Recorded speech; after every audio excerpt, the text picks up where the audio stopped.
We are in section 5 and we are about to check out the second video of this section. So in this video we will check out the for loop. Head back to your editor and now let us clean up our code. So let us write a very simple program to print out the numbers from 1 to 10 or 1 to 20. So for that the syntax for the for loop is for followed by bracket open and close, and within this let us define our int counter variable of I. Well, instead of I you can also use C or J or even counter like this. It is totally up to your wish. But right now I will use just I for the sake of simplicity because it is a variable name. You can use it as per your wish.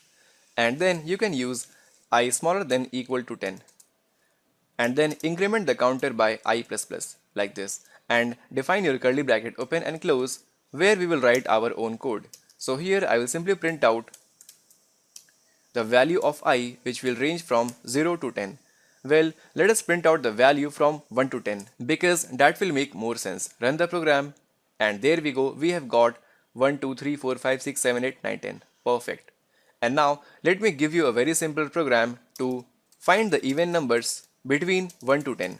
So in this case we have to make sure that the print statement is only executed for the even numbers. So here I will write a if statement, that is, if the I is divisible by 2, then only we can be sure that the number is even, which is actually the definition of the even number. And now run the code and there we go, we have got 2, 4, 6, 8 and 10. So we have got all the even numbers between 1 to 10. Perfect.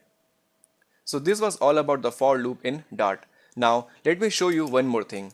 That is another form of for loop, that is for in loop.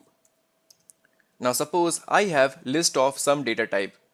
Let us assume list of planet. So I will use list space planet list equal to, let us define list of planets. Perfect. Now what is list in Dart? We have not yet covered it. But for now just remember, list is just a collection of data type. For example, here we have list of collection of string values. In the form of string, we have list of planets. Now using the for loop, you can actually print it out by using the syntax of for followed by use string planet in the singular form, then use the syntax of in followed by the list name, that is planet list. And now within this, let us print out the each planet with each iteration.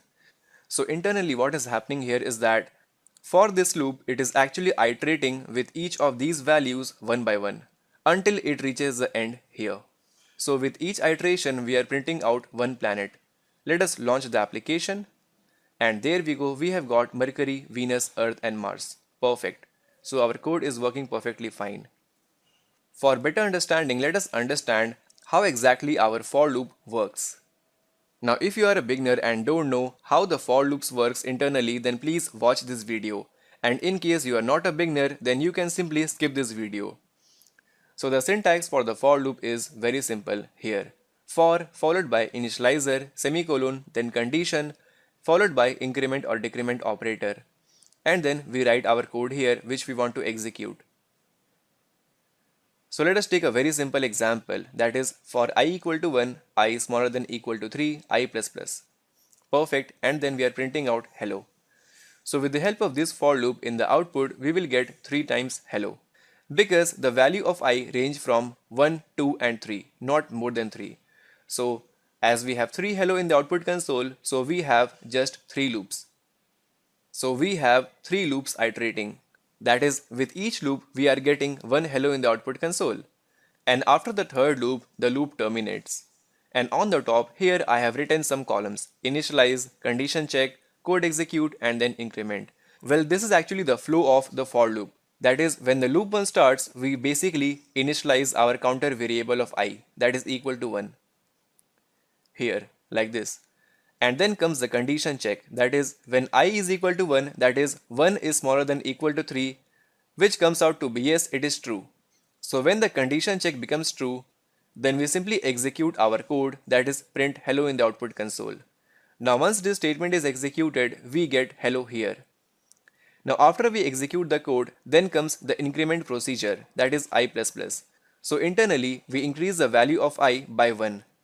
So in the end of loop 1, the value of I becomes 2. So here we are actually incrementing the counter value like this. So in the end of loop 1, when the value of I is 2, then this value of I, which is 2 now, comes in front of the loop 2 here like this. So when the loop 2 starts, we again check the condition, that is, if I equal to 2 is smaller than equal to 3 or not. Yes, again the condition becomes true. And then again we execute the code print hello, and then again we increment the counter variable by 1, and in the end of loop 2 the I becomes 3, which again comes in front of loop 3 here, and again we follow the same procedure, that is, check the condition. Now here, since I is 3, so 3 is smaller than equal to 3 again becomes true. So our condition says yes, it becomes true. Then again execute the code print hello, and finally again increment the counter variable by 1. So in the end of loop 3, the value of I becomes 4. Now as soon as the value of I becomes 4, it tried to initiate the fourth loop, which never happens. Why? Because here the condition becomes false. Now how the condition becomes false? Because 4 is never smaller than 3. So here our condition fails and we no longer execute our code. So finally our loop terminates. And we only get 3 times hello in the output console. So this is how our for loop works. So using this code, we are printing out hello 3 times like this. Now in case you have any difficulty in understanding this video, then please check out this video again twice. So in the next video,